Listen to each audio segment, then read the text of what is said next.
Ni kwamba tunaongoza wananchi. Ndio maana wananchi tatizo likitokea na wana imani kubwa na serikali ya Jamhuri ya Muungano wa Tanzania. Wana imani na rais, wana imani na mbunge wao, wana imani na diwani. Kwa kitu cha kwanza tunachoenda kufanya ni mfumo wa wao kupatikana kwanza. Lakini pili ni lazima waje wakute kila sehemu unapoenda kunakuwa na utaratibu wao. Lazima waje wakae chini, wapitie kwenye vitongoji, wapitie kwenye vijiji kuangalia utaratibu wa kata. Kweli sisi tunataka mapato, lakini sio mapato ya kumuumiza mwananchi. Kweli kabisa sisi tunataka mapato. Kweli na mimi nasema halmashauri inataka mapato, sababu tuna malengo ya mwaka. Lakini je, hayo mapato ni lazima tuyachukue akiwa mwananchi ana furaha. Lakini uwezi ukaenda kwenye nyumba ya mtu from nowhere unachora alafu unakuja unamwambia sisi nione ofisini. Hapana.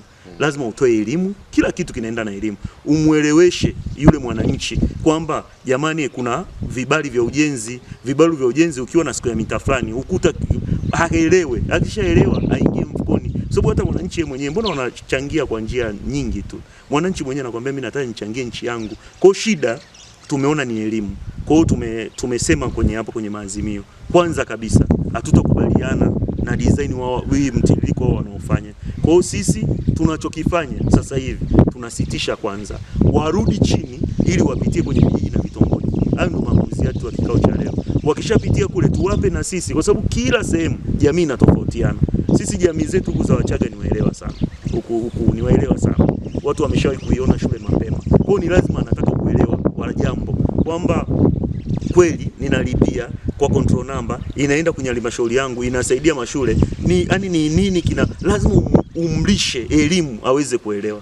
Vinginevyo vya hapo hata mimi nitakuwa upande wa wananchi kusema ili zoezi kwa upande wa kata ya Masema Kusini lisitishwe kwa sababu sio nia na lengo la Mheshimiwa Rais, sio nia na lengo la Mheshimiwa mbunge na sio nia na lengo la mkuu wa wilaya ambaye ni mteule wa rais. Hawezi akakaa pale ofisini alafu akaona kabisa wananchi wake wanateseka ambao yeye amekatiwa hiki kipande hawezi ukiongoza na yeye afurahi. Kwa hiyo nadhani binadamu watupo sawa. Nadhani kuna makosa katika ukusanyaji wa hivi vibali vya ujenzi. Na hapo ODC tumetoa tamko kwamba kama hawatakuja kufuata matakwa ya vijiji, sio kwamba tunakataa wasikusanye, lakini lazima wafuate sheria za vijiji zinasemaje. Kwa hiyo watoke kule halmashauri waje wakutane na serikali za vijiji wapewe maelekezo jinsi ya kukusanya katika vijiji husika. Na mimi nitakuwa upande wao. Wananchi wao kikubwa kabisa sasa hivi tulipo kwenye hali wawashirikishe tu viongozi wao wa vitongoji, wawashirikishe viongozi wao wa vijiji, wamshirikishe mtendaji wa kijiji au mtendaji wa kata. Kwa sababu kama unavyoona ODC tumepanua wigo. Tuna viongozi wa dini, tuna walimu wote wakuu wa mashule, lakini pia tumeenda paka kwenye viongozi wa vitongoji wote tumeingia nao hapo ili tuwe na kauli moja. Kwa hiyo mimi mwananchi ambaye ninahitaji sasa hivi kitu ambacho anachotakiwa afanye ni kumshirikisha kiongozi wake kwamba jamani hawa watu wamekuja ili yule kiongozi wake akaseme msimamo wa ODC kata ya Masema Kusini. Kwa kweli mmeona huku kwetu kuna ugomvi mingi sana kuhusu ardhi. Kwa hiyo tukawa natafuta muarobaini kwamba tunatokaje kwenye hii mgogoro wa ardhi. Tukapata muarobaini ni upimaji, urasimishaji wa ardhi. Nashukuru Mungu katika vijiji vyangu vyote vinne hiyo ajenda imeenda na imekubalika. Na grupu zimefunguliwa, vijiji wamefungua akaunti na sasa hivi ninavyokuambia katika kijiji ambacho kipo kidogo kwenye chini kwenye hizi process ni kijiji cha Kware, lakini Mungushi wanaenda kwenye utekelezaji, kwa Sadala nao wapo kwenye utekelezaji, Mkombozi ndio usiseme wao ndio wapo mwisho. Na tumeona tukifanya urasimishaji ina maana tatizo letu la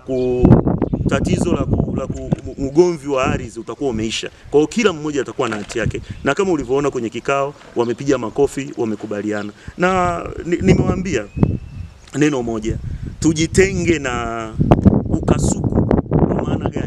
Dunia sasa hivi kila mmoja akiamka anasema chake, kila mmoja akiamka anasema chake. Lakini sisi tumemwomba Mheshimiwa Rais anyamaze. Kuna baadhi ya watu si wa kuwajibu. Bali mtu kama Heche alitakiwa hata mimi mwenyewe nitajidhalilisha kumjibu. Anatakuwa mjibu labda mwenyekiti wa tawi wa chipukizi wa Chama cha Mapinduzi. Kwa nini nchi imetulia?